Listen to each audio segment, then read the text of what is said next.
All right, hello, dear friends on Facebook and on YouTube. You're welcome. This is Ask Dr. Sunday Show, and this is that special show where people all over the world send in their questions to Dr. Sunday Adelaja, and I sit here as the host to ask Dr. Sunday all of these questions. Okay, at this point, I would like to introduce to you the Dr. Sunday that we're asking the questions. All right, so guys, I present to you Dr. Sunday Adelaja.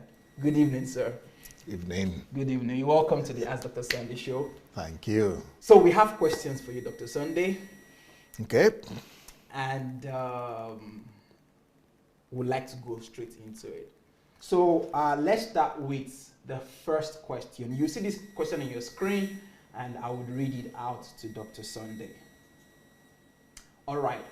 So, hello, Dr. Sunday. I watched your Elijah challenge, and it was very powerful. You challenged the GOs and fathers of the land. But are you aware that there are younger ones coming who are even worse than the fathers? I think this should be a major concern. How do you plan to address it? Well, I don't think that would be a major. I think that is not a major concern. Okay. That's not a major concern. What the young rascal GOs are doing, and the student GOs, and that is not a big deal.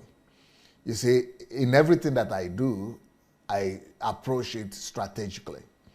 And for people who understand strategy, they will probably know better what I have just done and what I am doing and my approach to tackling this issue. And I just want to, since you are asking the question about the small ones who are bringing even more havoc and damage to the church, I just would like to pay your attention to a particular strategy that I'm employing that is that does not make me to be concerned about the smaller GOs and rascally pastors and preachers who are causing troubles. The reason I'm not concerned about them is because I have already had them in mind in my Elijah challenge and in my Krupneeknig and in my general messages that I do.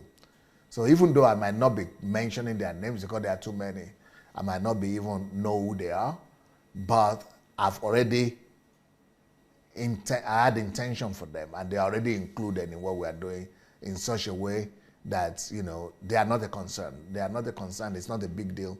They are already, their own time is already up.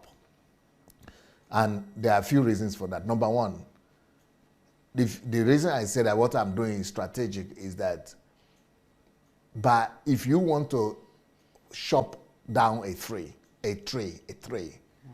and if you want to cut down or fell a tree, what you do is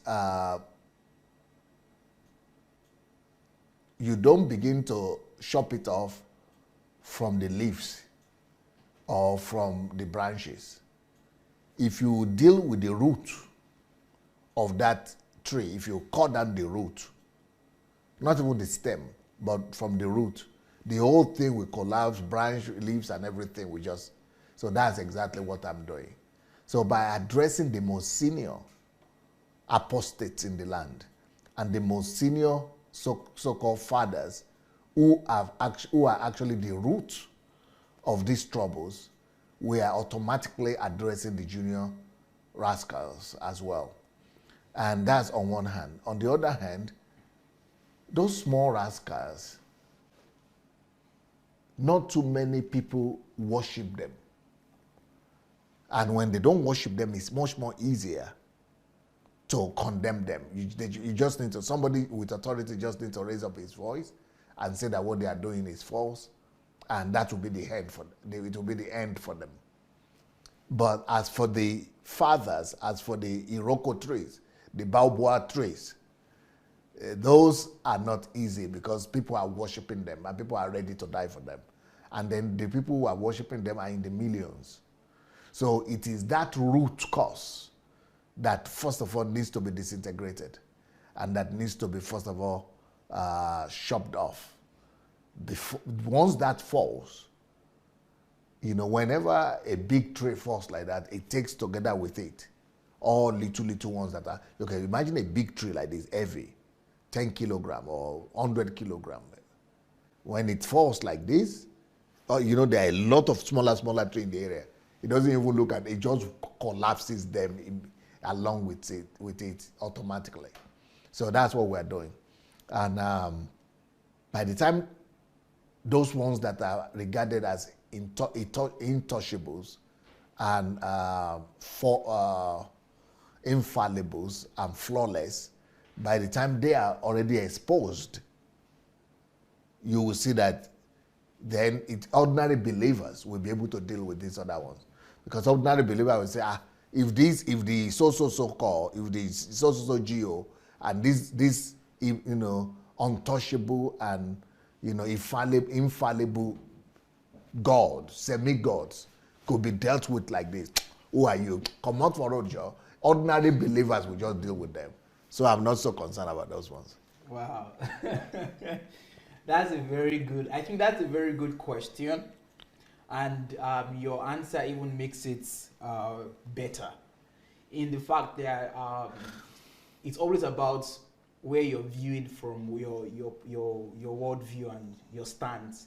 Because the person who asked the question saw it as a major concern, and that is quite logical because, I mean, if the younger ones are worse, so that sounds like a major concern already. But your answer is so profound, and it is just deal with the roots. If you deal with the roots, you deal with the captain of the army. The army would scatter. And that's a great one. Well, thank you so much, Dr. Sunday. So we'll go to the next question. Hello, DSA. Please advise me. My pastor has brainwashed my husband and made him a pastor in one of the big churches in Nigeria.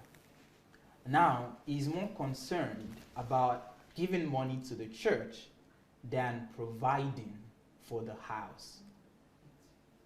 Please, what can I do?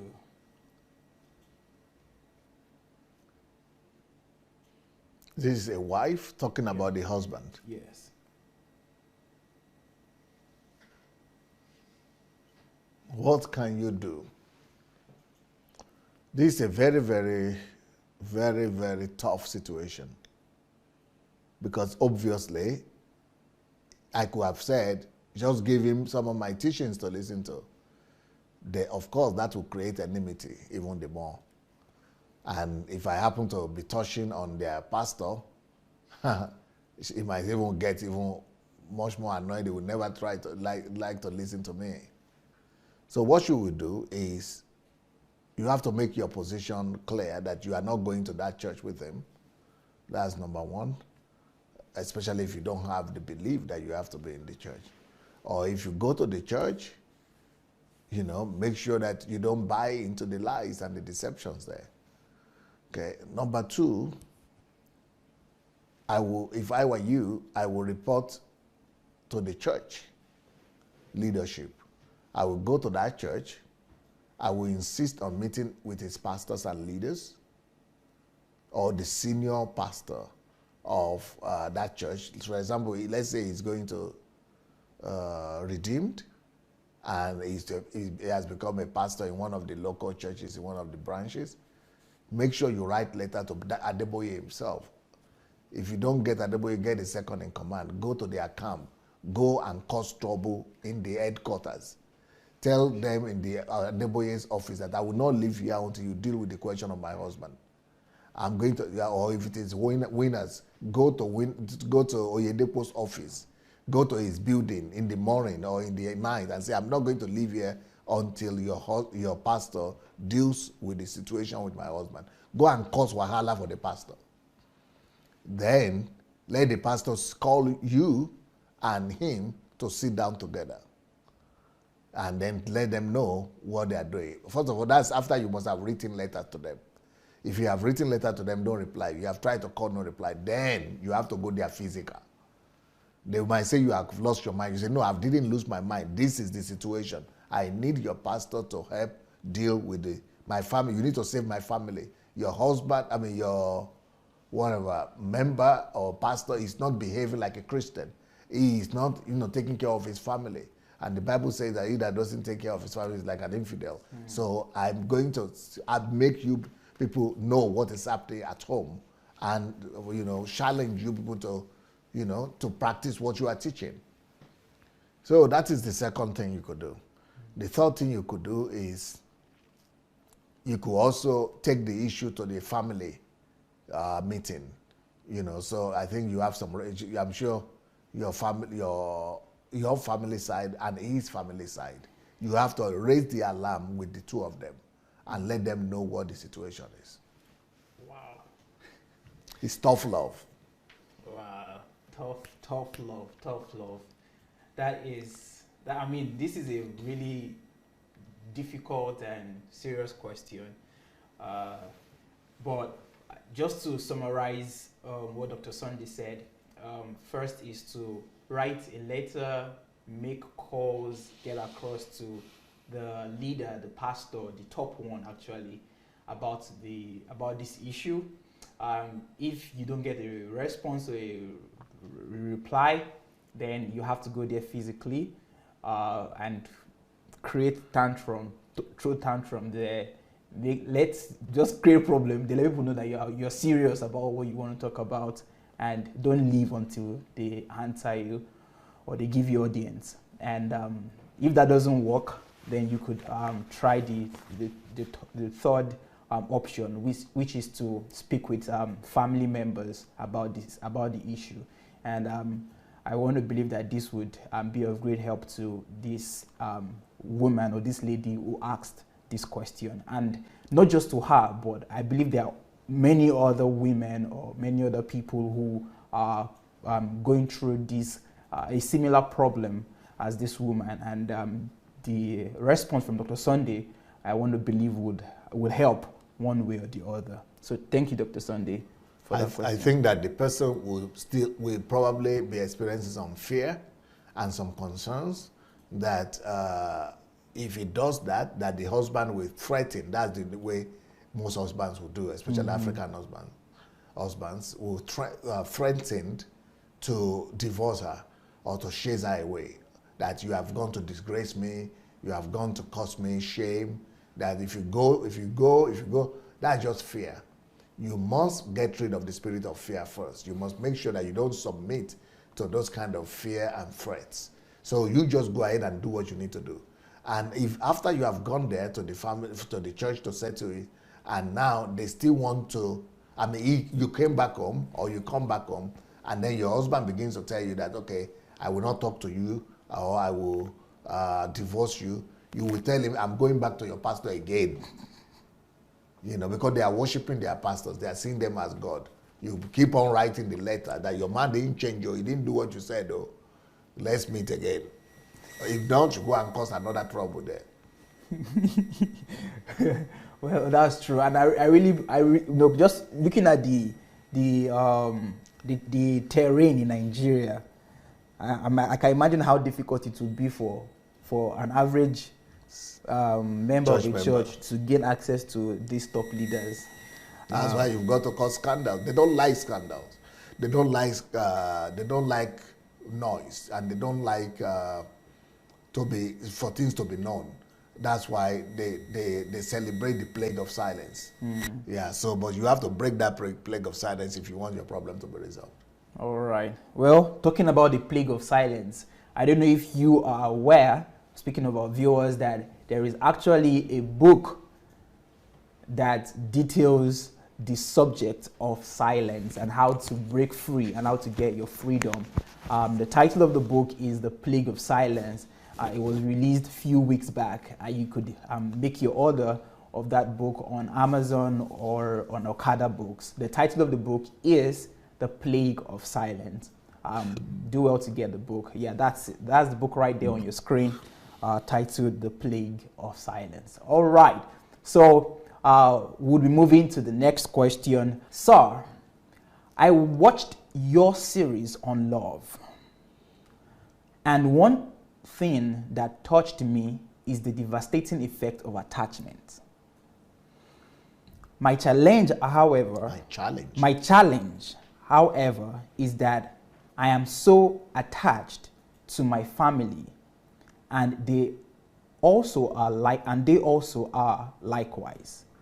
How can we break this attachment so we don't suffer the consequences? If you have listened to the series very well on love, you will see that they're there. How to break the attachment is there. And if you don't break the attachment yourself, then God will help you with a sword. So the only attachment that is allowed in this world is between you and God. So just learn to be attached to God. Fall in love with God. Put God as number one in your life.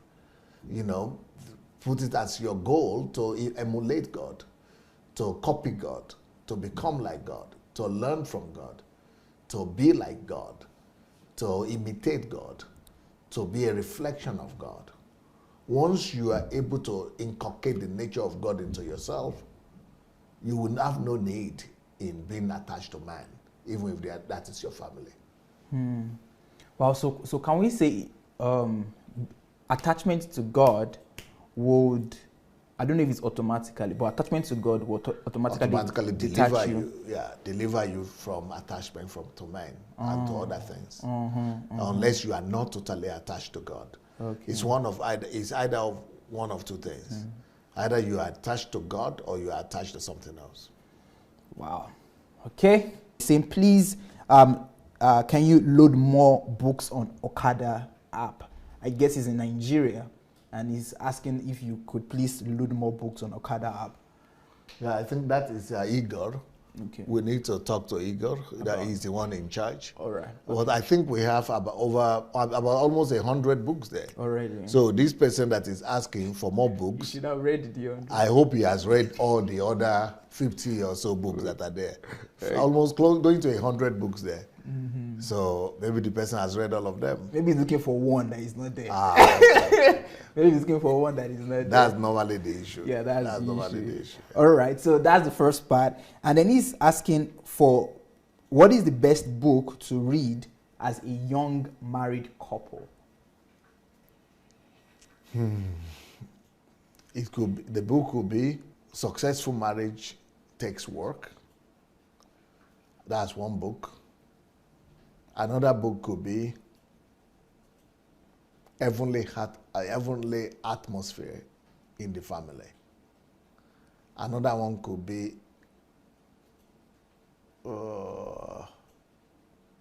what do they call that? I think it's called Family Success. Okay, on one side of it is Pastor Bosse, on the other side is me. So I think it's called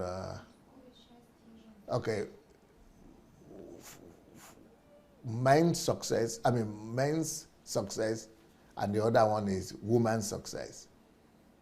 Okay, the happiness of a man, the happiness of a woman, yeah. Okay. It's called the happiness of a man on one side, and on the other side, the happiness of a woman.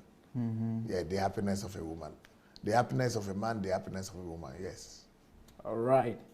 Okay, so those were the books that were mentioned, and you could, but if you would like to get it anyways, you can write to us, dsasbooks@gmail.com, dsasbooks@gmail.com. And Dr. Sunday, thank you very much for all you do and your teachings. I have a personal challenge I have faced all my life, and I need your advice. Hopefully, I would stumble on your response one day because I want to be anonymous. I'm a guy and I am struggling with homosexual thoughts. I love God and I sometimes feel bad. How can I overcome it? Okay, homosexual thoughts. First of all, you have to overcome it the same way you overcome all other sexual thoughts and sexual sins and temptations. There are 2 books I have in this line.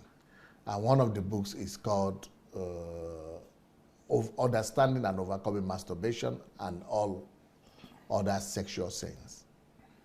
So, of Understanding and Overcoming Masturbation and Other Sexual Sins. Sexual, yeah. So just look for Understanding and Overcoming Masturbation. Then the next book is called Sexually Free, Living Sexually Free. Those 2 books will be able to help you a great deal. Mm-hmm. But you could also go and consult with a professional. Good. Christian psychotherapist. Psychotherapist. Great, great. All right. Thank you, Dr. Sunday. So the 2 books, Understanding and Overcoming Masturbation and Living Sexually Free, you could get those books on Amazon.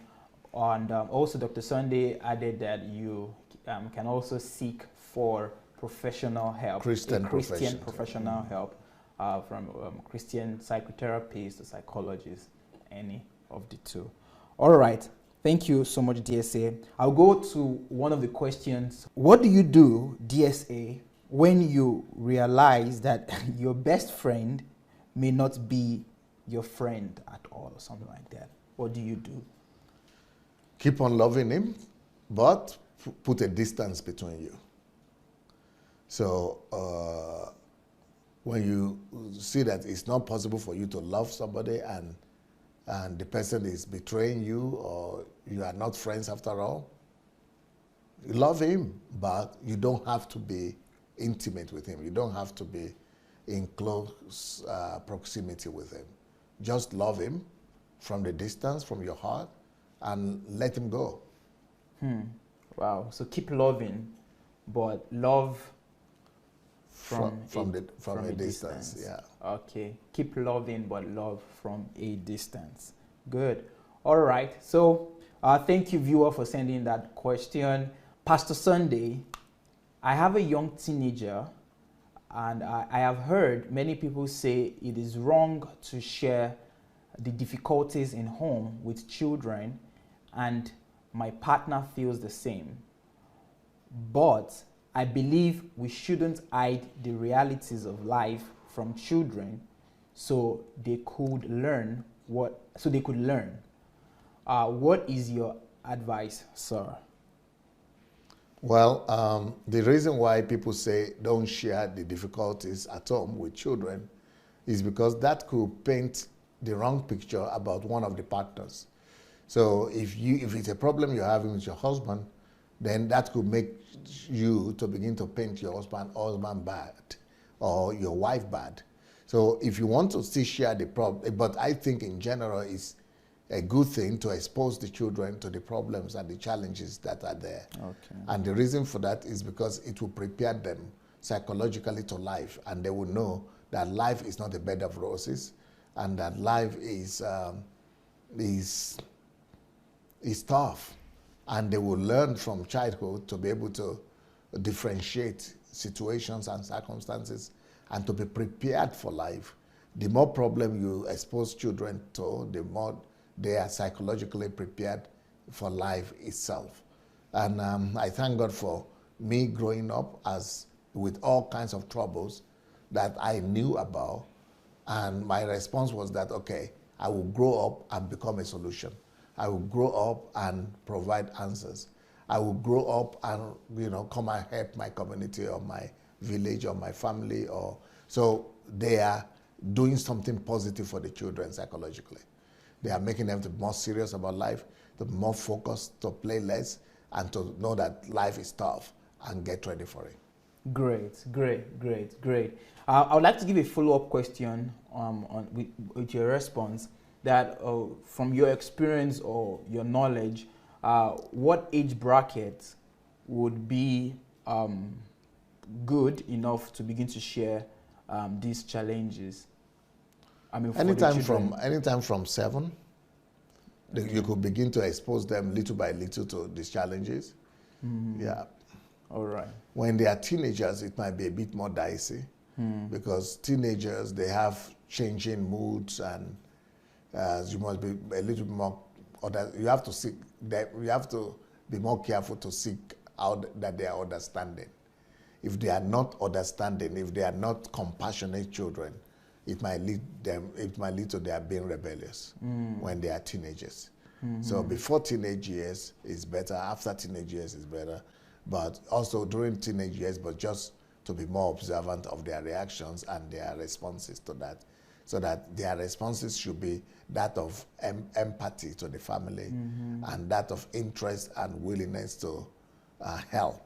But if their response is that of anger, then, anger against the family and against the parents and against the members of the family, then you want to keep them away from the problems. Great. Wow. That's very, very important. But I've actually taught on all these things on my series, the family series is called. So if you go to the family series, you will see that all these questions have already been dealt with there. Wow, great. On YouTube. Great. I wanted to follow up on a question though, which I would like to. Some parents would prefer to share a challenge that has been overcome, that they went through and they overcame it, than sharing a challenge that is ongoing, which they're still going through. Is there any advantage in either of the two, or could there be any difference between sharing a problem that has been overcome or sharing a problem that is still ongoing? I don't know if you can help with. The problem that they have overcome, sharing that one, is talking to your children from the perspective of a hero. Okay. And is more like supporting your ego and keeping your image upright before the children. But when you talk to them about the problems that are ongoing, then you are letting them see your vulnerability, and you are allowing them to see that you are human too. And that would do actually more good than the other one. Wow. This is a major mind shift. What you're saying is you're saying it very calmly and very easy, but it's something that a typical African parent is like a huge mountain to do. And that's all connected to ego. And I think also there's definitely the impact of culture into it. Some cultural beliefs to just make sure you protect your children, don't share things like that. Don't let them even know you're going through problems and things like that. But the logic behind it is very sound because it prepares the children for life.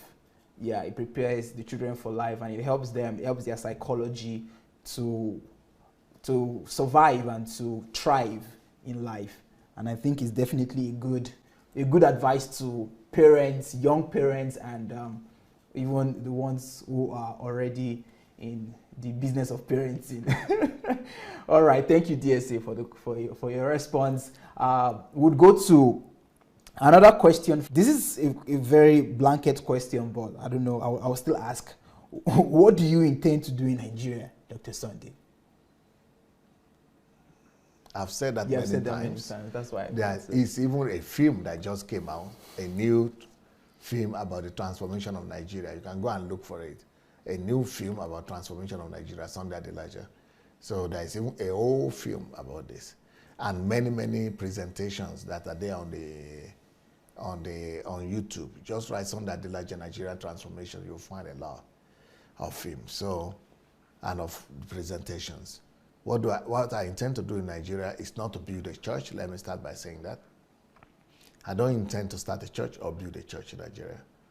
My intention is to go and bring national transformation, bring about infrastructural development, but more of lifting people away from poverty and lifting people away from mental slavery. I want to bring to operation principles that lead to civilization and development.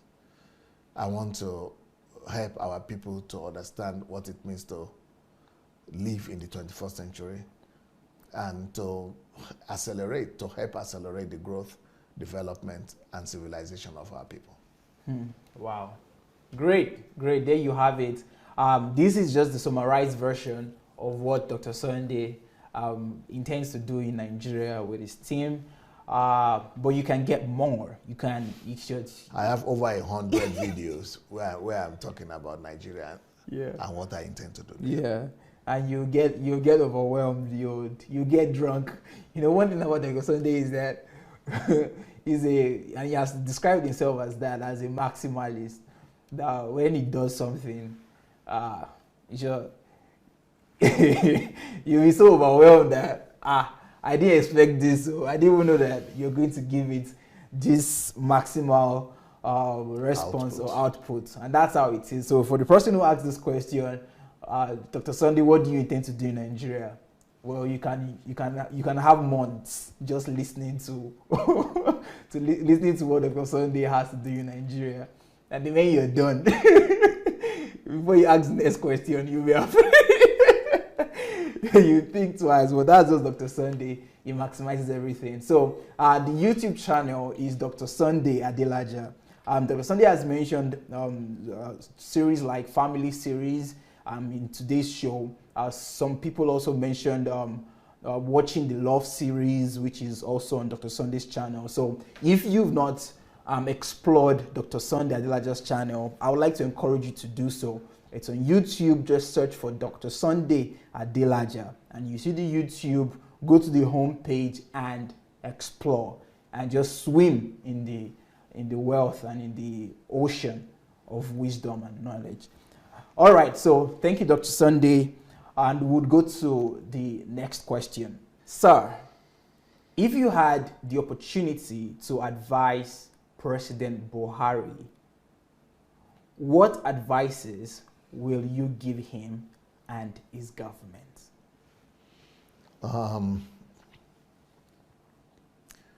The first advice I'm going to give him is for him to pay more attention to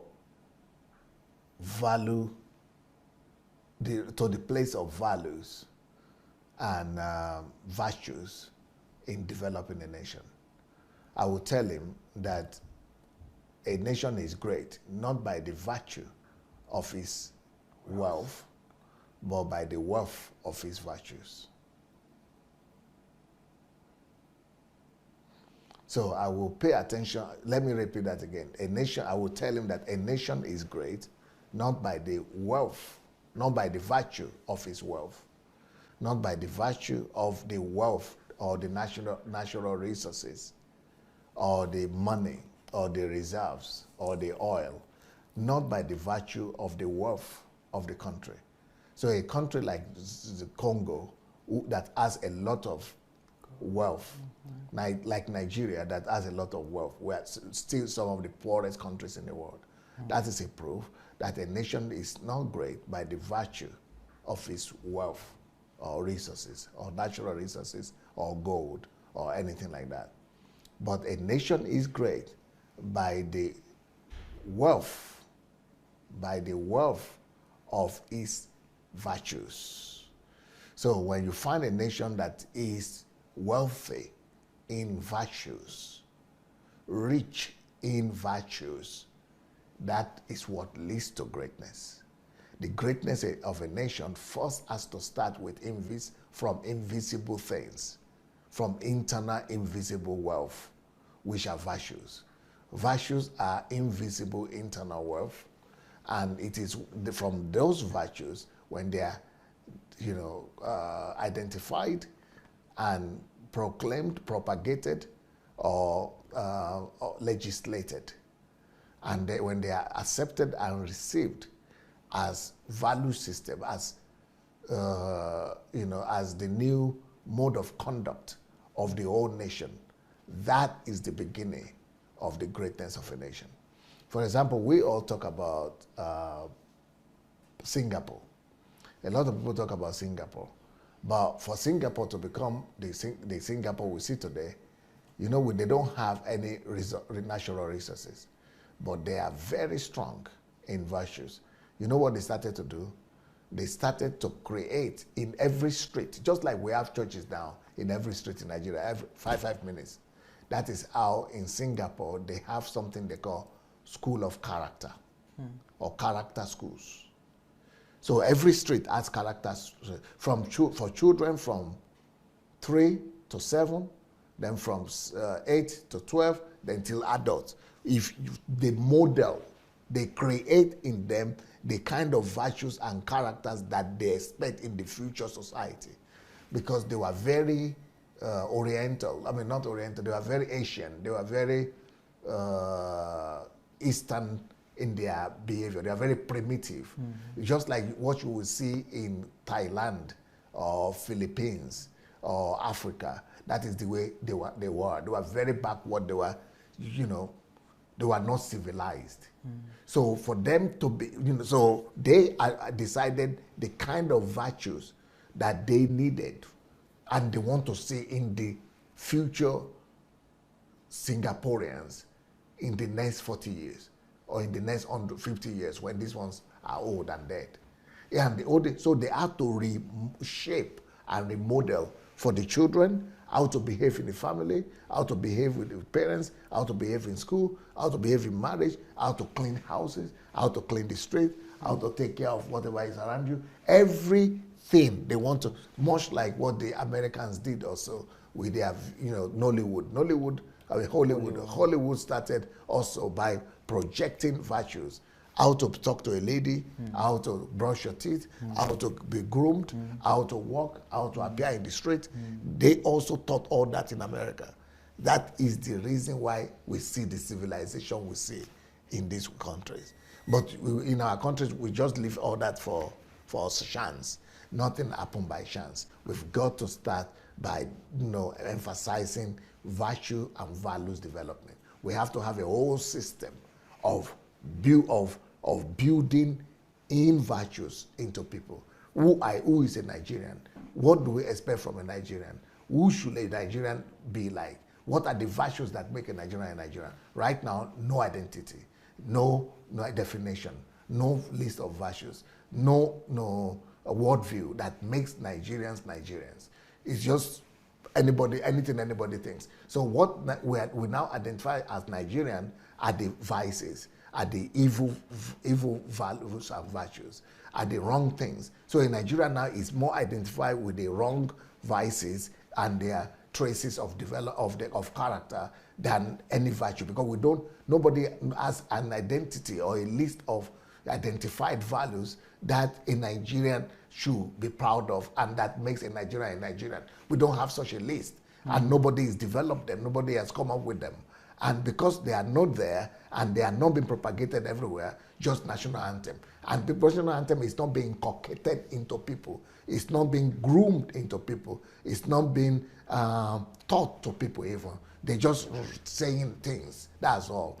But for you to build a great nation, you must build them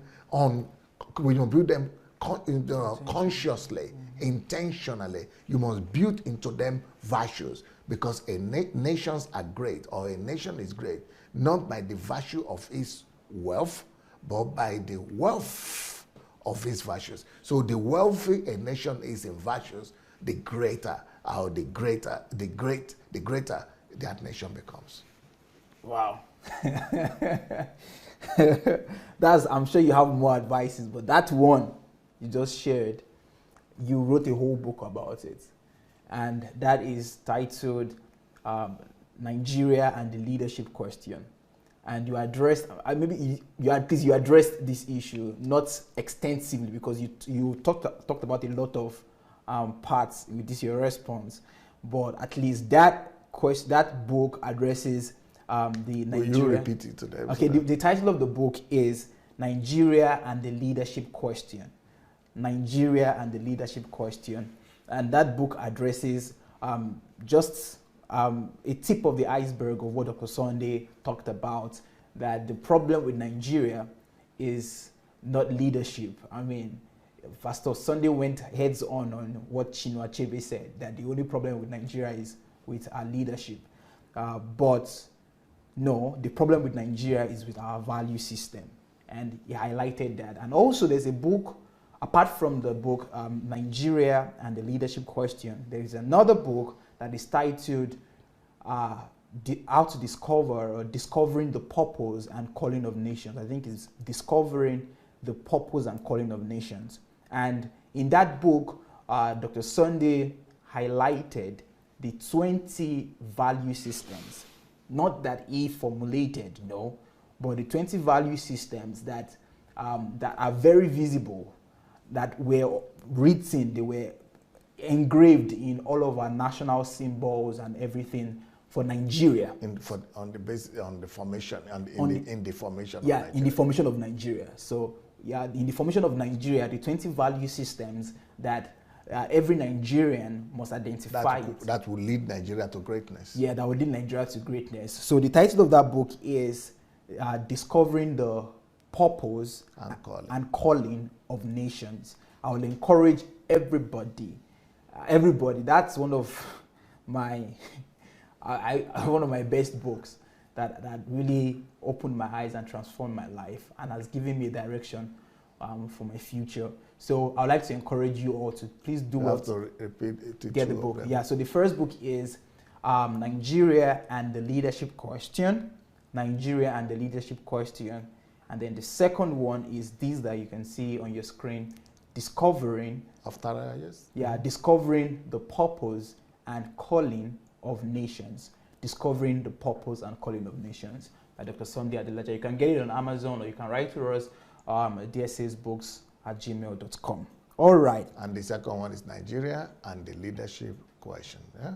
Yeah, Nigeria and the Leadership Question. That is the other. We have a question from one of our live viewers. He's saying, good evening, DSA. Since the Bible says, as far as your eye can see, I will give it to you, something like that.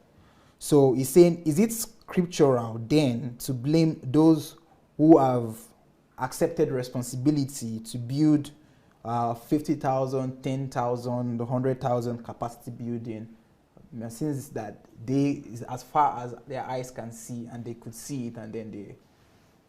Is it scriptural then to blame those who have accepted responsibility or who can see 50,000 capacity and things like that? So is it scriptural then to blame them? I think this person is getting it wrong. You don't know the reason why they are being criticized. So the person like an Enenche who built for 100,000 is not being criticized that he built a church of 100,000, even though there are some things that are wrong with that as well. But what is being criticized is the fact that is a misplaced priority. Misplaced priority in terms of there are millions of people in Abuja or around Abuja who are living in penury, who are living in abject poverty, who are, you know, I just learned a new word from one guy I brought, the best teacher in Nigeria. He called them indigents. Indigents. Yeah. I never knew that word before. I don't know if you knew it, but I never knew it. Indigents, he said. Yeah, for needy and poor. Yeah, I just discovered after I spoke to him that that's the true meaning, but I never knew it before that. So indigents, there are so many indigents all around him, but you are putting that money in bricks. You are putting that money in structure rather than in human being. So it's about priority. What does God, who did God die for? Did God die for structures? Did Jesus give his life? Did Jesus give his life for, you know, buildings, for bricks? Or did he give his life for people? So, you know, and somebody will say, oh, but the building is going to be used by people. Okay, now let me tell you, we have 30 million children who are not schooled, who are out of school in Nigeria. Just 10% of that money that is spent to build that building is enough to take all those 10,000 children, 10 million children or 30 million children out of school. So will you rather go and put that money in a structure or will you rather use that money to take care of 10,000 destinies or 10 million destinies that will go ahead to reproduce God and you. And I think that would have been better. 10 million. What is a 100,000 seater when you can take care of 100? Even if this old money is the same amount that is needed to take care of 10 million. Can you imagine 10 million human beings? And then 100,000. 100,000 is nothing compared to 10 million human beings. And then the money to take care of the 10 million is nothing compared to the one you use to build a building that you only use every week, once and on Sunday. Other days during the week, you only use small rooms. You don't use it. And then you have so many poor people, poor families, and you see that in the Bible, the emphasis of God is on the poor. It's on the orphans and the widows and the distressed people. But that is not the emphasis of our pastors in Nigeria. The emphasis is on building their own empire. They are building their own empire. And that is exactly what Jesus said we shouldn't do. Because he said, in that day, you will see that there will be no stone upon another stone in this place. It will all be brought down. That's why there is no more temple of Solomon in Israel till today. And that's why Jesus said, no, you don't need a building to worship me. For you to worship me, you will not need to come to this mountain or that mountain. Or you will not even need to come to Jerusalem anymore.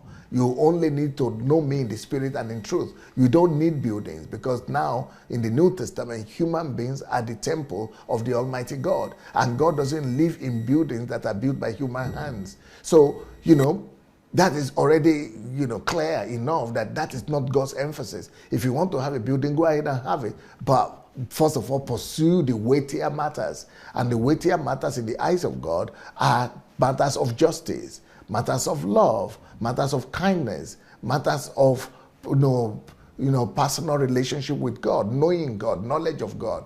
And you cannot know God, you cannot love God without loving people. And Jesus said, by this shall you know that shall people know that you are my disciples, by love that you show. And love that you show not to your ego, not to building buildings and structures, but to building people.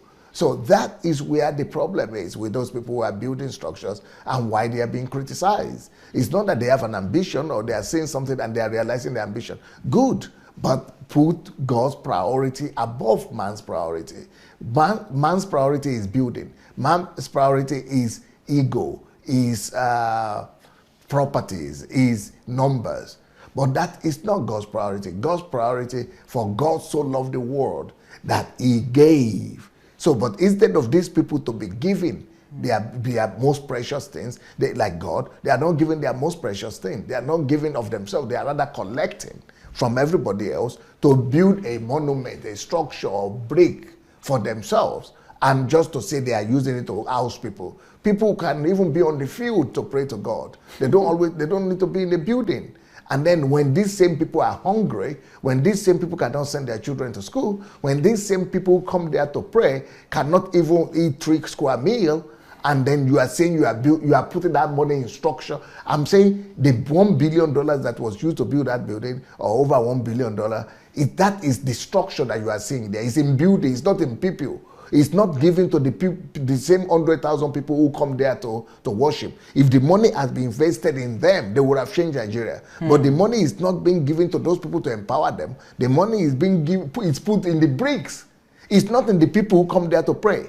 So it's like Jesus said that you people said you cannot swear on the temple, because if you swear on the temple, it's a curse. But you can swear on the cup that is in the temple. It's just like saying the same thing that Nigeria is doing today. We are honoring the building more than the people that it was built for. We are spending money not on the people for whom the building is built for, but you are spending money on the building that is built for people, not on the person that you are building for. That is the problem with these people who are building 50,000, 100,000 seaters. Yeah, very clear. It's a misplaced priority. Yeah, the priority is misplaced. The focus should not be on the buildings. The focus should be on the people. And if the people are built and they are developed, then it won't just be the church that would benefit from those people, but the nation.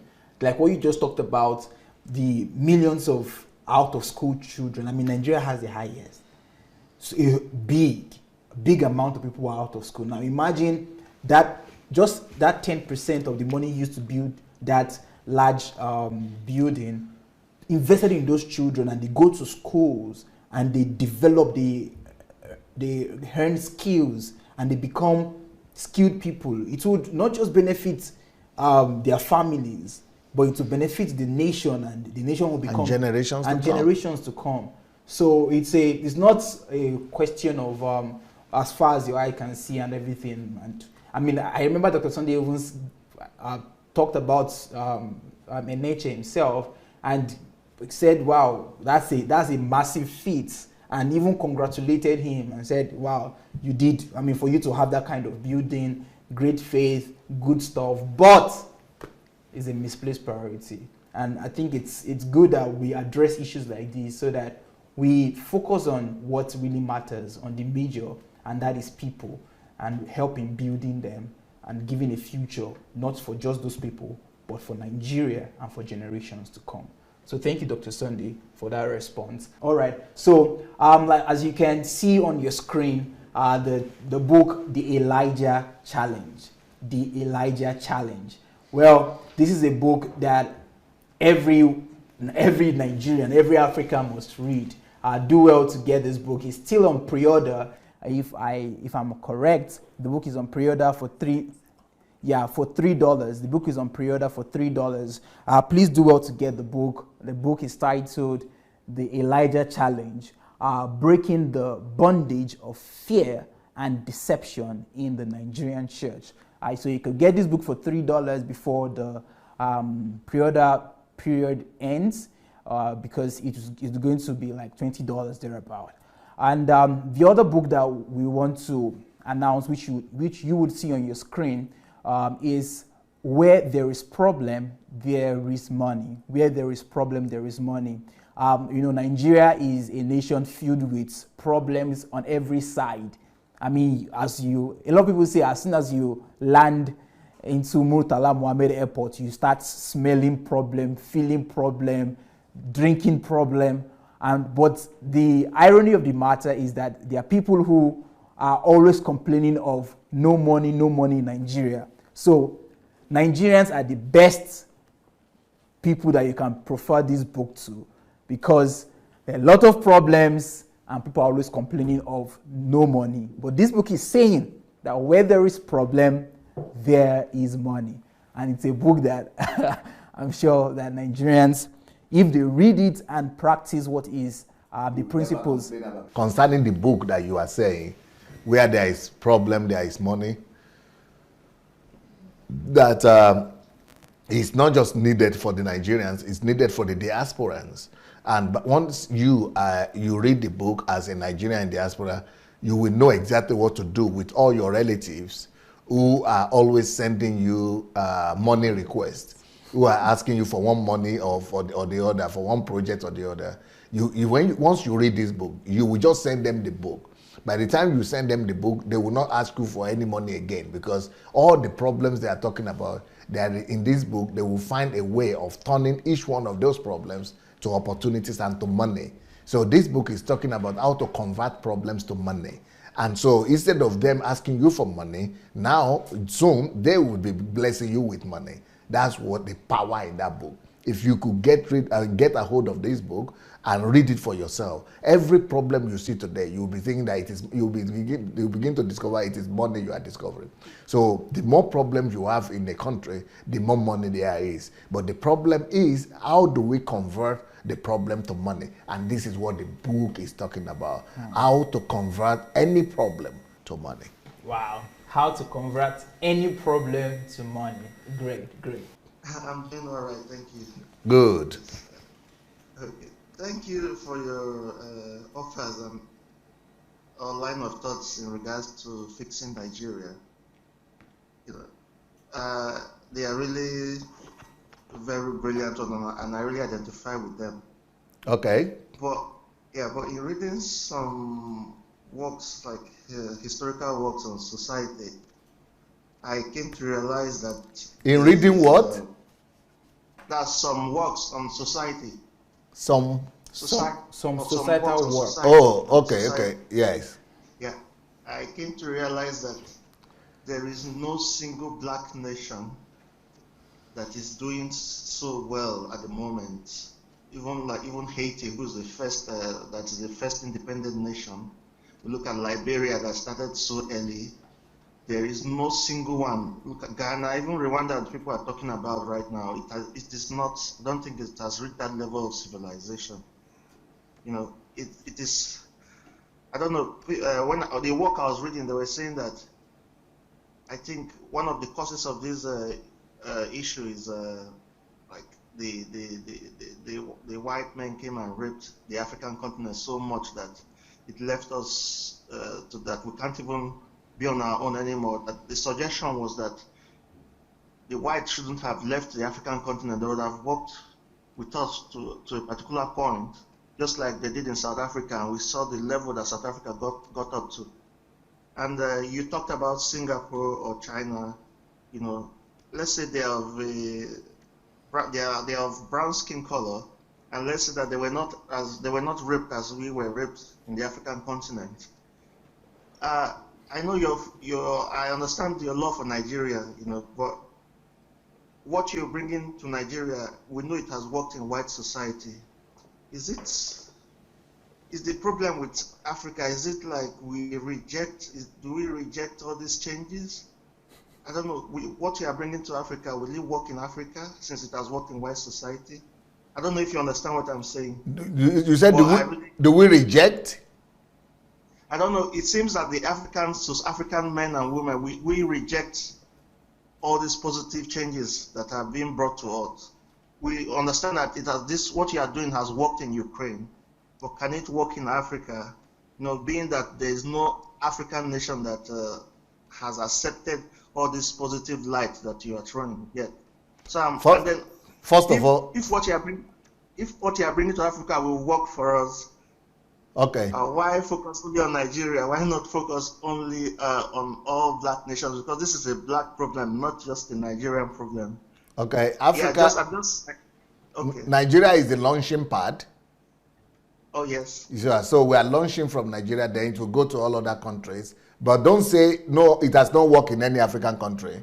It has worked in not what I do, but similar principles. You said there is no single African country that is doing well. But there is. Yeah. There is a country that is called Botswana.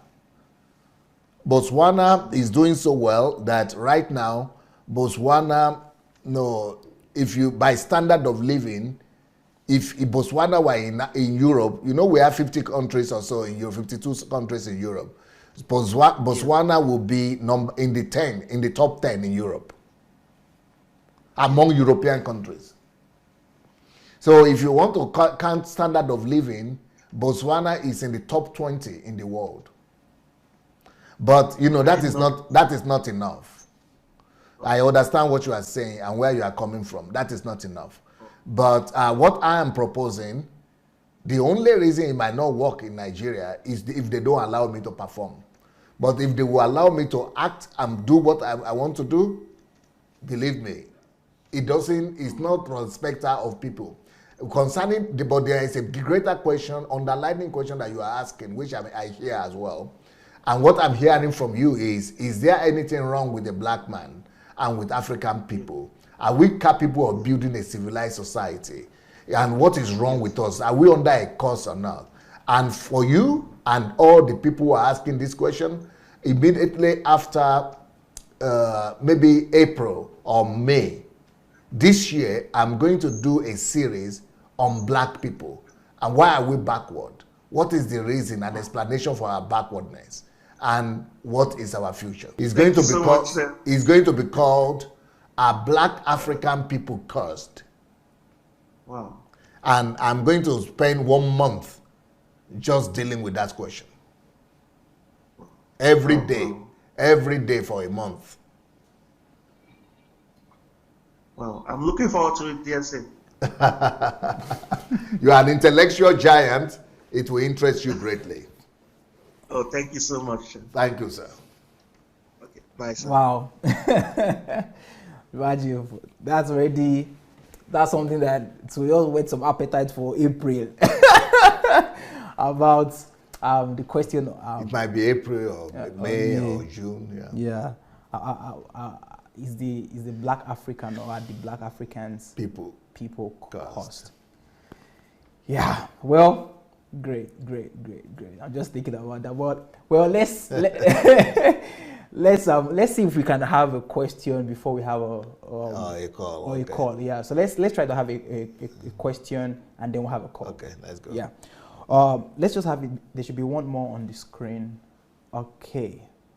Dr. Sunday, how do you settle a rift between parents-in-laws? So this is not a rift between son-in-law and daughter-in-law and their parents-in-laws. No, I think this is between two sides. Yeah, the two parent-in-laws. Yeah. How do you settle such a rift? Number one, it starts with getting rid of ego, which is basically humility. So people, both sides, or at least one of the sides, must humble themselves. Secondly, after humility, these two sides, or at least one side, must learn to honor the other side, or respect. Thirdly, another way to resolve it is through the children. The children could say, for the sake of our love, we love one another.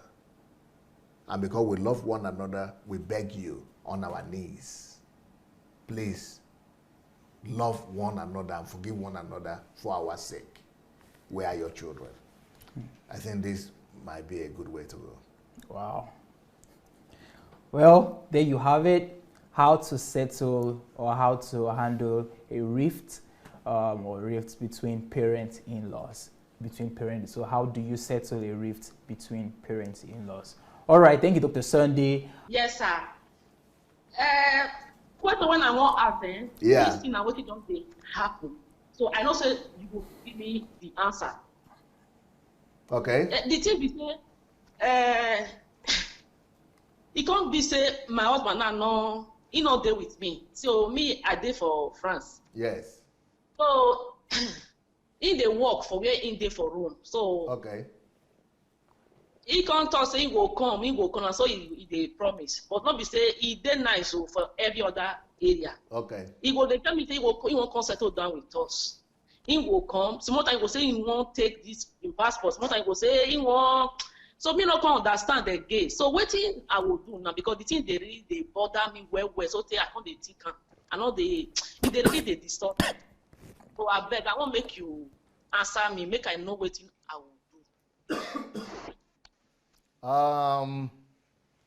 First of all, you have to have an open talk with him and sit down with him on Skype or on, video call and let him know that my husband, please, I love you. Are you with children there or without children? We got children together. Will you have children with you? Yes, now we don't marry self. How many children? I think 2. 2 or 3? Plus the small one with them, I can't be 3. Okay. So you have to let him know that you love him and you are ready to wait for him, but you need his assurance and you need his affirmation.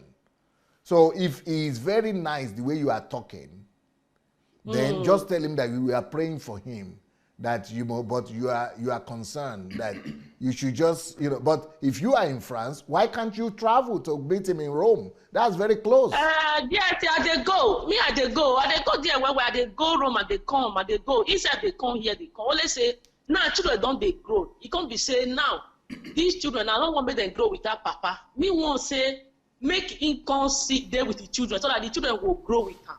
You understand me? Yes. Now you make me say I don't reach because I know say I grow with my parents. I know how it be where we say only woman, put for our side where we for come. Go make only woman they raise children. Children where only woman raise. Be like waiting papa and mama raise. Different they. And now tell am say time don't reach, make it be say he come so that the children will grow with him. And now that one I make me the talk. So he don't say he will come. Some more time he will say he can't be say I won't take my passport first. I won't take this one first. So now he make the thing come they bother me. So now he make I say I don't know, I be not one patient again. Now he make me say make I fair talk to you first. Thank you. Yes, so no, you have to take it easy. What I would advise you to do is, even if he cannot come down, let him be having a session with the children every night.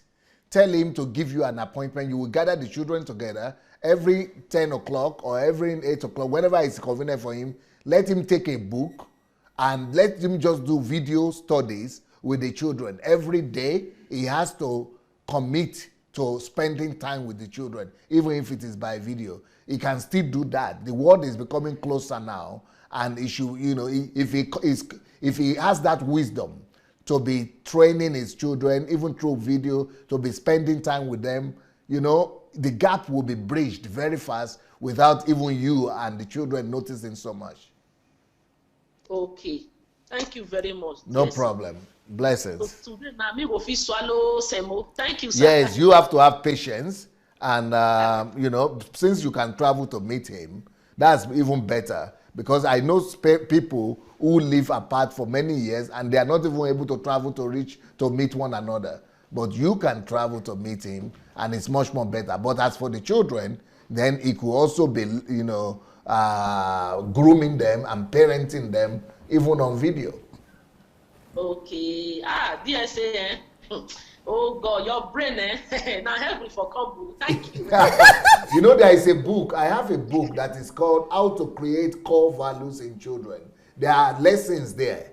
There are concrete lessons every day. The lesson that he can use this lesson for a whole week or for a whole month, and then take another lesson every day. He doesn't need to do anything. Just take the book and be reading it with the children and be asking them questions. Everything is written there the way it's supposed to be.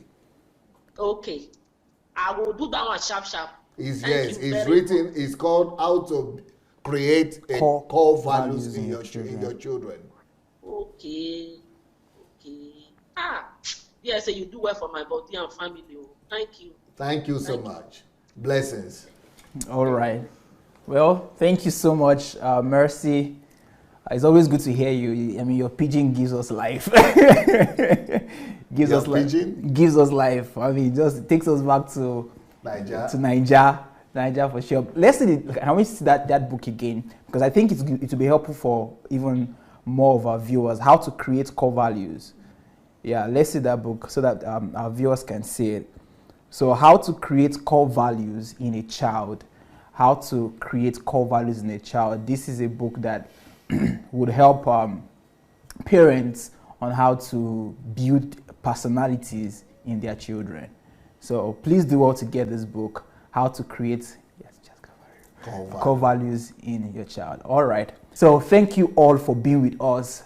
This is the Ask Dr. Sunday show with Anu Ojo. Point I would like to give it to Dr. Sunday to end the show. Thank you so much. Peace.